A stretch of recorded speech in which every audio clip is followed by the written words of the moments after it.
Buenos días, es para nosotros que nos acompañen aquí en Central con las capacitaciones que damos en estos impuestos y que realmente pues contribuyen al conocimiento y de alguna manera eh, se pueda orientar de mejor manera al contribuyente o en tu caso, si tienen clientes que atender, pues también de esa manera conllevar una buena cultura tributaria hacia el contribuyente. El tema de hoy es la ley de impuesto específico a la distribución de cemento, el decreto número 79/2000.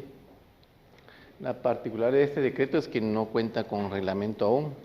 Se hizo la propuesta hace unos años y todavía está en discusión de parte del Congreso, por lo que básicamente nos basamos en la ley en lo que respecta a toda su regulación y sus 6 elementos de la relación jurídica tributaria.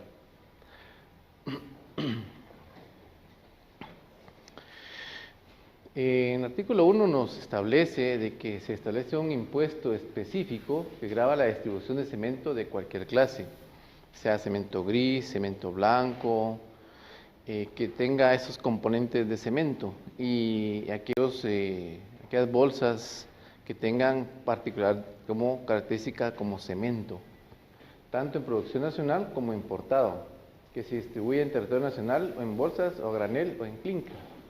Vamos a ver el proceso en lo que es elaboración de cemento y clinker para que tengamos un poquito más de amplitud en este tema.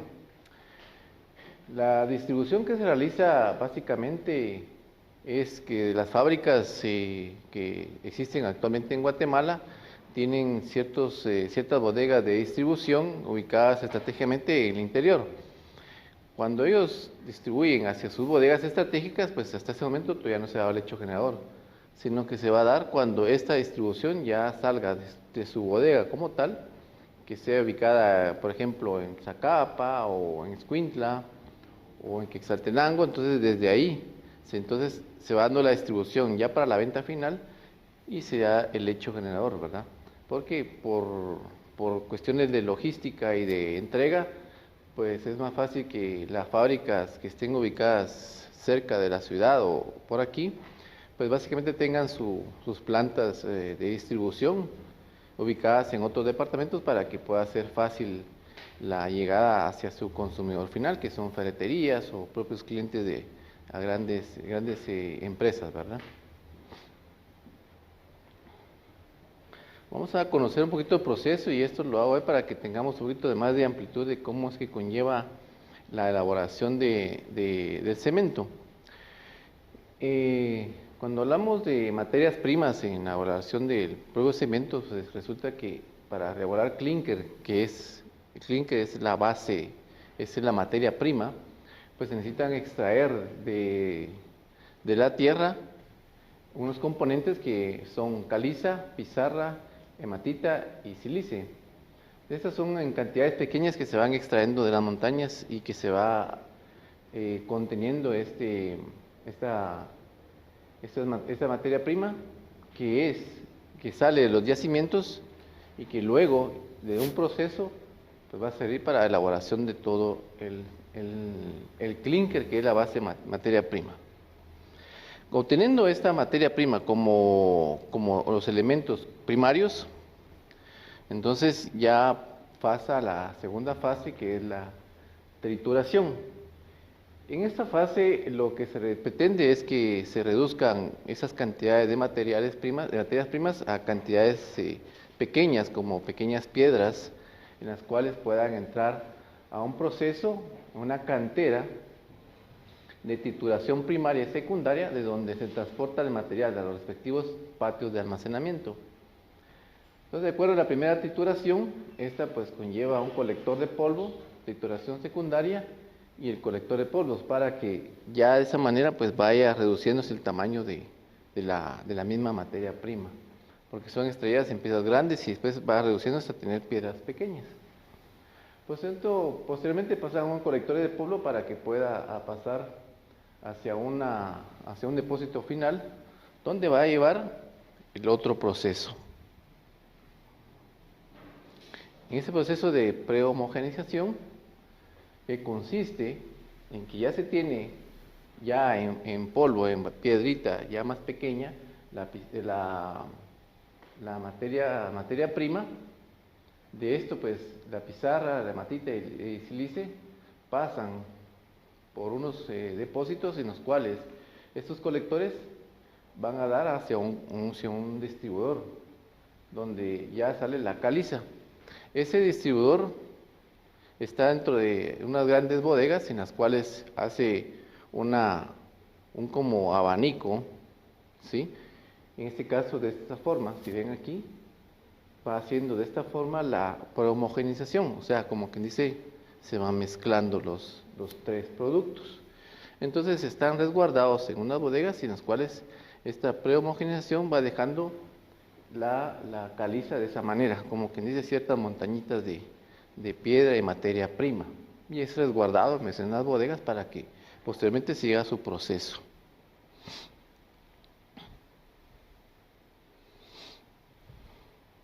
En la molienda del polvo crudo, ya que está homogeneizado, entonces conlleva a que se haga la colección de polvos y pase la tola de dosificación para una molienda vertical.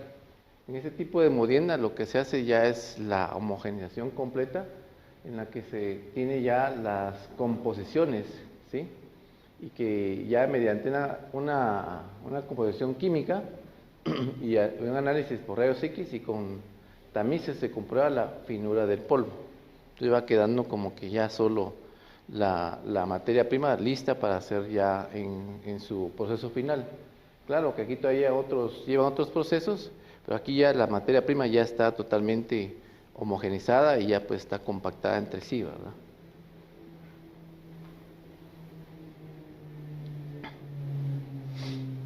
Luego de eso pasa a un horno rotatorio. Un horno rotatorio son unos cilindros de metal que están de una forma no vertical ni horizontal, sino que están de una forma como que fuera a unos 90 grados de posición. Eso lo que hace es que, de acuerdo a estos parámetros de tamaño, de longitud, de diámetro y la inclinación, aquí nos habla de una inclinación de 40 metros, entonces no puede estar totalmente elevado, sino que tiene que estar una cierta inclinación. Por ejemplo, estamos aquí al nivel de suelo y se tiene que estar manteniéndose así de esta manera. Y está rotando constantemente para el proceso de la homogeneización completa de la materia prima. Y a esta velocidad de 0.7 a unas revoluciones por minuto.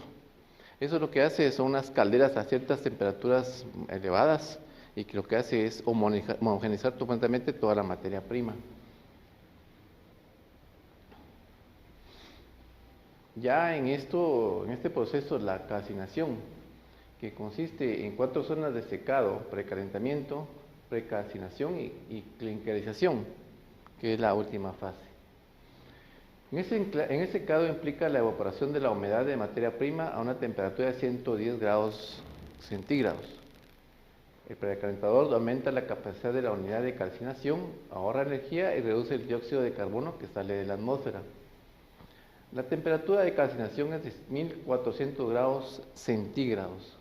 El polvo calcinado y convertido en clinker pasa al enfriador, donde se inyecta el aire a presión que lo enfría hasta 40 grados centígrados. O sea, es una temperatura muy grande que se maneja en los hornos. Luego que pasa toda esta fase, pasa al precalentador de exhaustores y al horno rotatorio. El horno rotatorio tiene como esta forma de cilindro. Solo que veamos como que fuera el tamaño de esta habitación un poquito más grande. El control de ambiente. Dice, el control ambiental en las plantas de Veracruz, esta es una planta de extranjera, pero aquí nos da cómo es que manejan el ambiente por las implicaciones que conlleva la extracción de ciertos componentes en el ambiente. Cuando este horno rotatorio sale, ya pasado todo el proceso del encalentamiento y de enfriado, pasa a estos dispositivos, estos depósitos, para luego almacenar en clinker y su enfriado. En estos depósitos van pasando grandes cantidades de cemento, de clinker, que es la materia prima, y luego pasan unos enfriadores donde se mantiene el clinker ya listo para poder ser llevado a su última fase.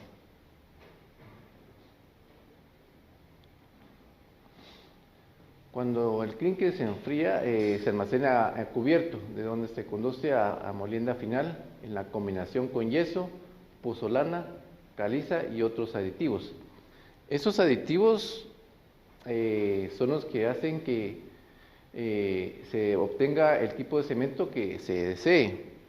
Y adicionalmente esos componentes hacen que el secado, la consistencia y además lo que es la duración en sí del cemento, pues son estos aditivos que conlleva ese tipo de cemento. Así, hay diferentes tipos de cemento. Hemos escuchado cemento que es para pared, por ejemplo, para levantar ladrillos o levantar con bloc.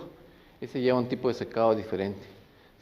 Si se desea un cemento que va hacia columnas o estructuras mucho más potentes, se usa otro tipo de cemento, por el mismo PSG que hace que el cemento sea más resistente. Y es aquí donde esos aditivos le dan dando la consistencia al clínker. Luego de colectar los polvos y el enfriador, pues pasa a un almacén. En este almacenamiento van a caer en unos depósitos que pues son depósitos de hasta de grandes cantidades de 40 toneladas o métricas de altura y que se miden de alguna forma desde arriba. Desde arriba se hace la medición física con una pita especial que es una como cuerda no es plástica, sino que es de material mucho más fino para poder, como que fuera de albañil, cuando uno hace construcción de albañil, hay una cuerda bien fina para poder hacer la medición y se le amarra, se le pone al finicio una punta de acero para que pueda tocar el sí donde está el cemento y de esa forma pues medir hasta dónde está la capacidad de existencia. Ahí vamos a ver esa parte. Bueno, aquí en esta transformación, que ya es la última fase, tenemos que, luego de que se hacen los aditivos, se le agregan los aditivos, pues se hace la mezcla por medio de un ciclón que hace que se homogeneicen bien, y luego pasa a bombas neumáticas, en las cuales, luego de la molienda, esta ya puede decir que del molino, que es donde nos va a dar la forma y extracción hacia los colectores, entonces ya se puede decir que se tiene este tipo de clínker, donde llega a su fase, empezamos de aquí, perdón, de tolva, colector de polvos y se le agregan estos componentes. En el molino pues se termina de procesar y de hacer la composición físico-química del cemento y se adhieren esos elementos al clínker. Y luego pues ya pasa a ciertos depósitos por medio de bombas automáticas neumáticas para que puedan ser despachados y distribuidos de la manera que se desee, ya sea a granel o en bolsa. Cuando pasa el proceso de las bombas, entonces ya llega a estos hilos. Estos hilos pues tienen escaleras por un lado y se llega hasta la parte de arriba. En la parte de arriba tiene unas aperturas para poder hacer la medición, se abren desde arriba y pues desde ahí se hace la medición en el control de la existencia de cemento, ¿verdad? Que es el clínker ya para finalizar. Porque vemos aquí ya en los hilos se puede dar la distribución a granel, que hemos visto camiones que tienen una estructura como, no es pipa, sino que tienen una estructura como V, y es así la forma. Entonces, ese camión lleva cemento de esta manera a granel, para que cuando sea extraído, pues salga de esta manera y pues todo salga, no se quede así como la pipa, sino que vaya extrayendo y vaya llegando en la forma de salir. O puede ser llevado a sacos.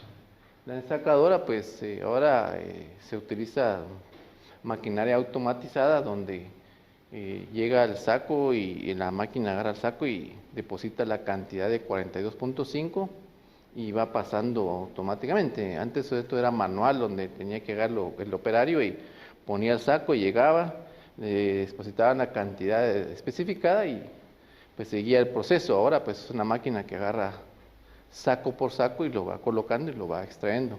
Luego lo van apilando a ciertas cantidades de cemento y hacer la distribución por el, por el tiempo de que secado, que no puede estar dentro de las bodegas, tiene que estar como que en constante rotación.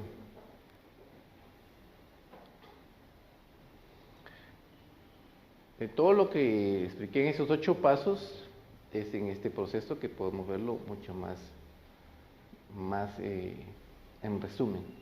Empezamos desde ya con la carga, con la trituradora móvil, donde está extrayendo toda la materia prima. Pasa por cintas procesadoras toda esa materia prima y llegan a una clasificación. Luego esta se transporta a fábrica o si está cerca, pues ahí mismo se hace la prehomogenización de materias primas, que es llevado hacia unas calderas y moliendas para poder llevarlo a filtros y molienda en crudo. Posteriormente pasa por unos filtros de homogenización para que pueda darse el enfriado y el calentamiento, y posteriormente pues pasa por los hornos rotatorios. Aquí está el horno rotatorio, si pueden ver está con cierta elevación, no está totalmente ni inclinado ni acostado, sino que está con cierta elevación. Este está en constante movimiento, a una temperatura y a una velocidad pues algo rápido. Luego en intercambiador y posteriormente pues pasa a lo que es la almacén de harina cruda, que es la materia prima, se homogeniza para que se le puedan agregar los aditivos y ya el cemento se puede llevar a los hilos. Aquí se puede hacer por ferrocarril o por camiones. Ya los camiones pues solo se colocan en cierta posición, se les agrega el dispensador para el cemento y eso automáticamente le deposita la cantidad que se va a llevar en esos camiones. Si es ensacado, pues entonces lleva el proceso de ensacado y esto pues conlleva un almacenamiento o directamente hacia los camiones de distribución. Esto se da en las fábricas que ahora actualmente tenemos en Guatemala, que ya son varias, tanto de producción nacional como de materia prima que viene de importación.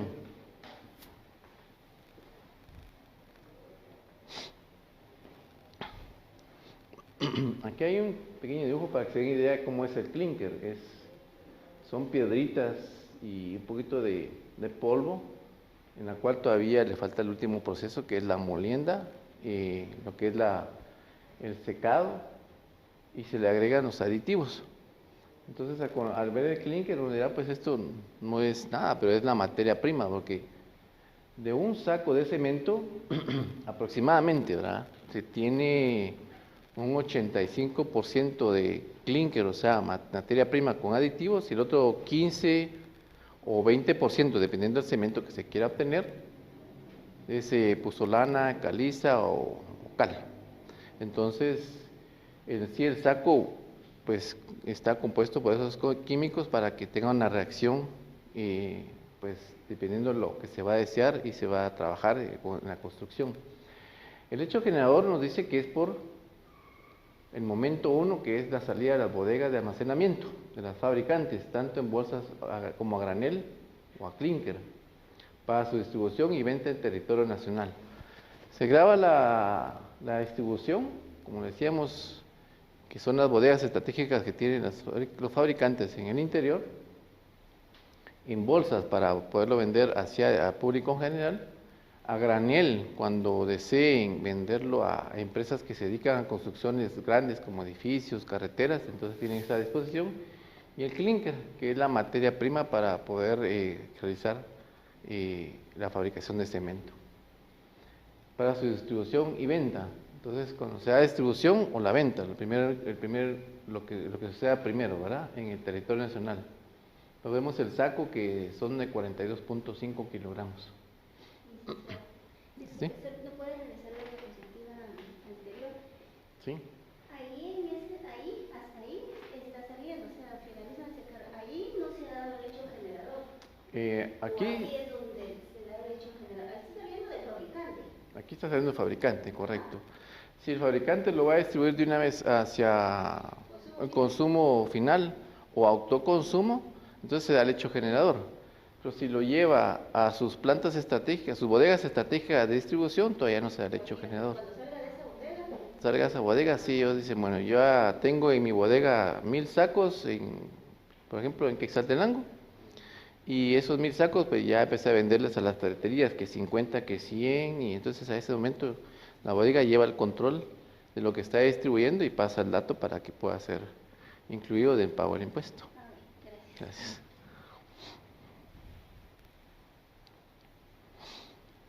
Es importante mencionar que el impuesto se puede, se debe de pagar al momento de la importación, dice, en cualquier clase de bolsas a granel o clinker, porque la importación se puede dar también no solo la materia prima, sino que también en sacos.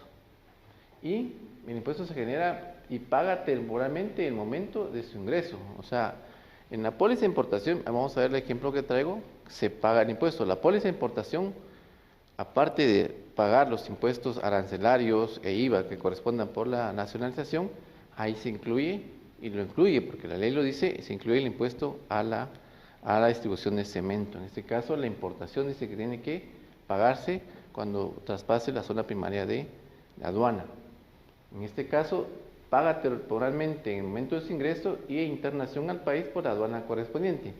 Y aquí está lo importante, recuperándolo el importador en el momento de su distribución y venta en el territorio nacional. Si una empresa A trae cemento en sacos, por ejemplo, y paga el impuesto al momento de la importación, pues los pone a la venta, los pone a la disposición de los clientes y él pues va a ir recuperando ese impuesto que pagó en la aduana al momento que vaya haciendo esa misma distribución o venta. Entonces solo llevar su control a su cuenta corriente de cuánto está recuperando para poder determinar cuánto recuperó, si recuperó todo, en cuánto tiempo, ¿verdad?